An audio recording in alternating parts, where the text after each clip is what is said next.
مرحبا ولكم قبل كل شيء مش جواد اقدر لقلب النتيجه.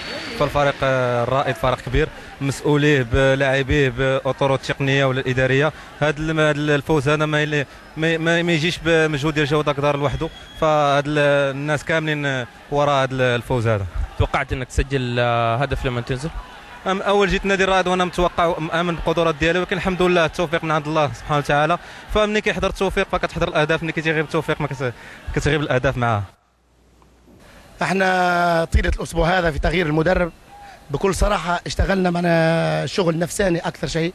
هيئنا اللعيبه، خرجناهم اللي كان عنده ضغوطات معنا نفسانيه خرجناهم، ولكن على الناحيه الفنيه حضرنا المباراه كما ينبغي النادي الاهلي، عارفين نقاط قوته، عارفين نقاط الضعف نتاعو، واللي قلت لهم عليه معناها اللي قلناه واللي حضرناه طيله الاسبوع كامل لقيناه في الملعب.